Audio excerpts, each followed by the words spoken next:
So sit back, relax, and let's start building.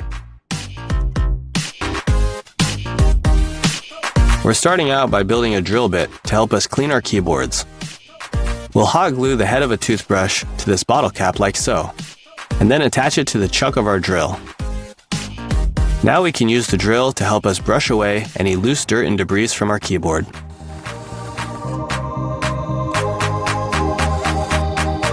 Let's convert our angle grinder into a circular saw. Screw in a large T-shaped door hinge to one end of this MDF. Then we'll attach the angle grinder to the long lever of the door hinge and make a slit in the MDF.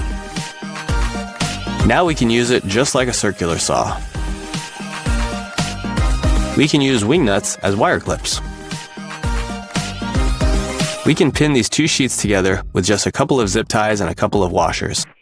Pass the first zip tie through the hole with a washer on both ends.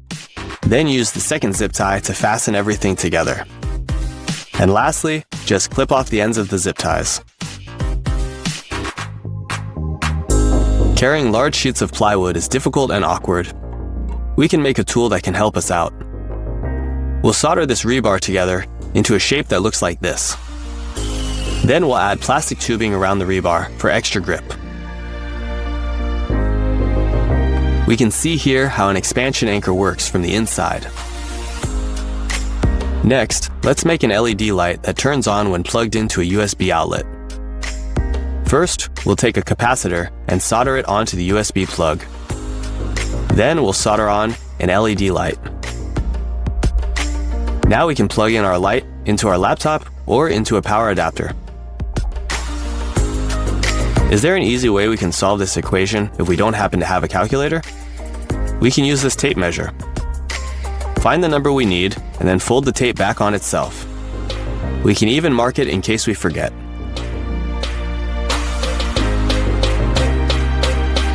Here's a helpful way to secure a chain to the stud by passing a bolt through the center. We'll need to add an adapter fitting to stop this faucet from leaking. First, we'll remove the faucet. Then, we'll add an extra metal fitting that we can safely heat up. Now we can use pliers to pull out the old fitting. We'll then use a pipe welding machine to make sure the new fitting fits nicely. Lastly, we'll screw our faucet back on. Now there's no more leaking.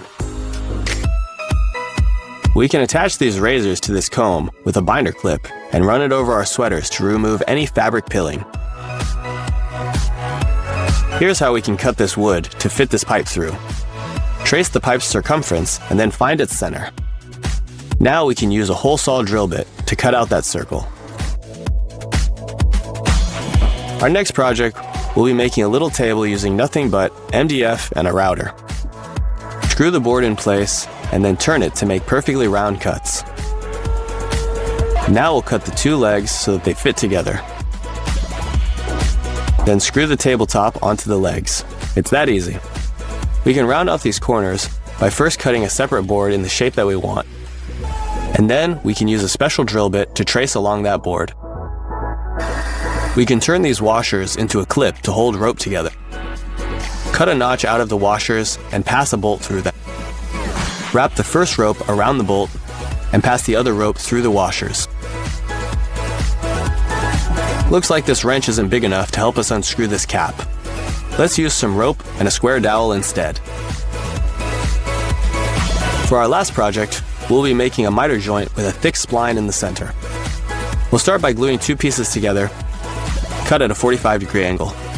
Then we'll mark out where our spline will be using a pencil and a marking gauge. Saw out this area that we've marked out. And we can remove the rest of the wood using a chisel. Glue the spline into the space we've cut out. After it dries, cut off the excess wood. Then we'll sand everything to a smooth finish. Now just add varnish to seal the wood. Our wire here is a bit loose. Luckily, it's an easy fix. Just cut off both ends of the cable clip and hammer it back with a nail. Next, we're making a duster drill bit. Cut the slits into both ends of one piece of paper and leave the other one whole.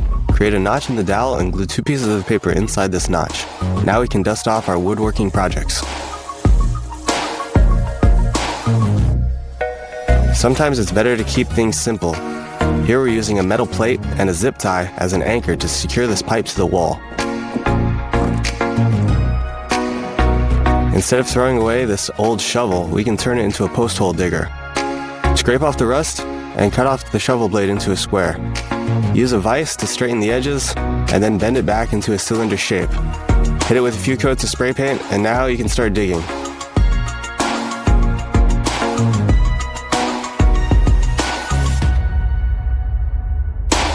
To make it easier to find the end of the tape, most people just fold the tape back on itself, creating a tab. Instead of folding the tape on itself and leaving a tab of unused tape, it's better to fold the tape backwards. It makes the tape easier to grab, and the result is less unused tape.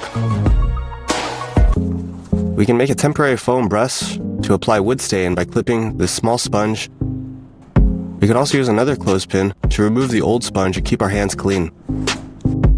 Here's a quick makeshift utility knife. Hot glue a razor blade to the teeth of a comb and let it dry. Now we can cut things like paper, aluminum foil, and foam. Here's a little trick if you have a screw that keeps slipping. Grab a piece of duct tape and put it on the end of a drill bit. Press down firmly. That should give it some extra bite. Every project could use an extra pair of hands. But what can we do if we don't have an assistant? We can build a simple stand using 2 pieces of wood, a single hinge, and some 100 grit sandpaper. We're going to use this extra piece of 2x4 to adjust the height of the stand to the appropriate height.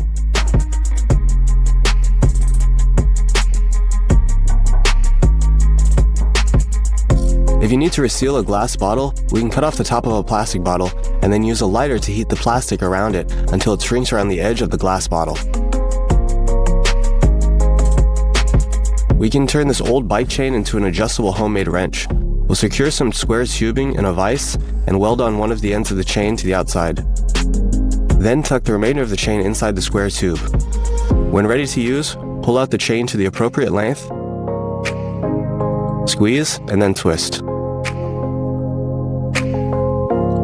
It looks like this chair is a little worn out. We can make use of the legs by turning them into a spray paint turntable. This one is extremely simple. We're not even securing the pieces together. But you can add complexity to fit the needs of your projects. Next, we're making a DIY door closer to prevent the door from being slammed. Essentially, we're welding a nut to some rebar and then welding a spring perpendicular to the rebar. Next, we'll create a frame to hold everything together.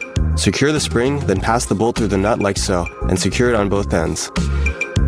Now we'll mount the door closer to the wall, then pass the rebar through the bracket and mount the bracket itself to the door.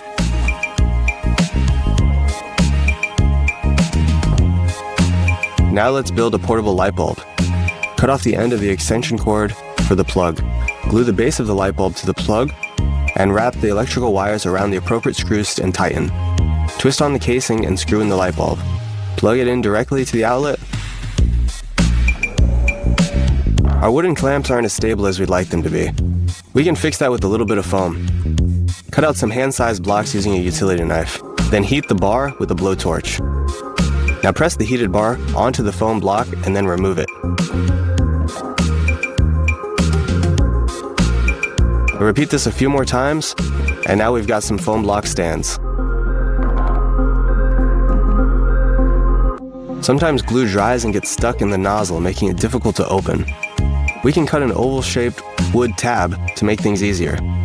Insert the nozzle into the wooden tab and then attach the nozzle back onto the lid. This gives us a little extra leverage. Here's a quick way to hold 2 pieces of wood together while the glue dries. Attach binder clips to one end and then hold everything in place by wrapping rubber bands around the 2 pieces of wood. You can wrap this wire around the thread of a bolt to make a little spring.